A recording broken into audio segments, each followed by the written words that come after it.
These latest headlines from ABC15 are sponsored by Lerner and Rowe Injury Attorneys. One call, that's all. I'm Faye Fredericks with your top stories from ABC15 Arizona. ABC15 tracking the aftermath of this shocking bridge collapse in Maryland this morning. President Biden vowing to get the port of Baltimore and eventually the Francis Scott Key Bridge back up and running as soon as possible after it was hit by a runaway cargo ship and collapsed. It's my intention that federal government will pay for the entire cost of reconstructing that bridge, and I expect the Congress to support my effort. 15,000 jobs depend on that port. And we're going to do everything we can to protect those jobs and help those workers. Maryland officials say that cargo ship lost power barreling into one of the bridge's supports. First responders continue to search for the missing. A recent ABC15 investigation reveals how some Arizona workers are dying on the job and how the companies they work for are accused of getting steep discounts on some safety fines, sometimes as much as 70%. But now the state's Workers' Safety Agency is no longer automatically giving these reductions. Change comes after ABC15's reporting and relatives of workers demanded change, like Covina Revelis. Her husband Pete died last year on the job. Anybody dying, and it should not be discounted. It's like basically saying like if their life wasn't worth anything, that's not fair. The ABC15 investigators will have the full story tonight at 6 p.m.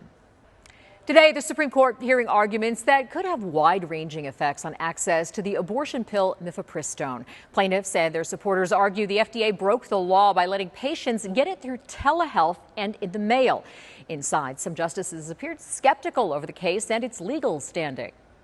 This case seems like a prime example of turning what could be a small lawsuit into a nationwide legislative assembly on an FDA rule or any other federal government action.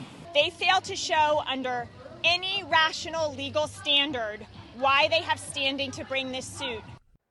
Mifepristone was initially approved in 2000. The FDA eased restrictions twice in 2016 and 2021, expanding the window someone has to use the drug, also changing who's allowed to prescribe it.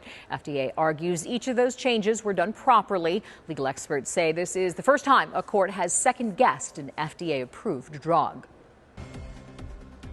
The results are in. Maricopa County election workers have tabulated all the votes cast in the 2023 presidential preference election. More than 600,000 votes were cast. 580,000 were sent in early, either by mail or dropped off or turned in early in person.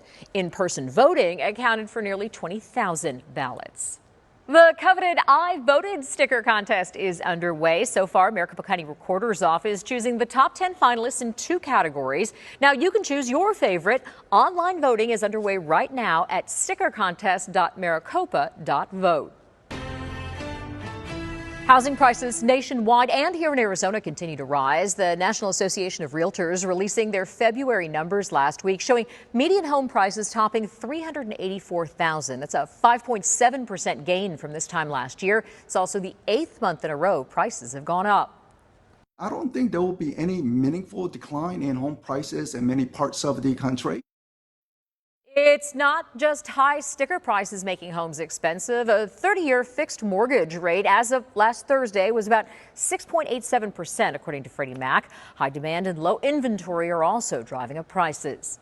A special flight to Washington, D.C., leaving Sky Harbor. Honor Flight Arizona, sending a veteran who served in World War II, the Korean War, and Vietnam War to our nation's capital. 4 ROTC cadets from Embry-Riddle Aeronautical University in Prescott will serve as guardians on the flight. This is the 8th year cadets have accompanied the veterans. Tracking your forecast, I'm Chief Meteorologist Amber Sellens. We've got another storm system that's impacting our state today, bringing rain and snow to many of us. This one finally starting to move out as we head into tomorrow, and high pressure will build in. So we've got a drier and warmer forecast as we wrap up this week before the next storm gets here. This one looking faster, coming in a little bit earlier, and also looking a little bit wetter in the model runs that are coming in tonight. So it could be a wet Easter Sunday here across the Phoenix metro area and a snowy one for many parts of the high country. Tomorrow will be dry, though. Our sunshine returns. 50s early on, 70 by lunchtime, and 78 around 4 p.m. as we begin the warm up. That'll take us into the mid-80s for Thursday and Friday. But winds start to pick up Friday out ahead of the next storm. It looks breezy in the valley and windy up north through the weekend. A huge dose of cool air with this, and now up to a 50% chance for showers and thunderstorms on Sunday.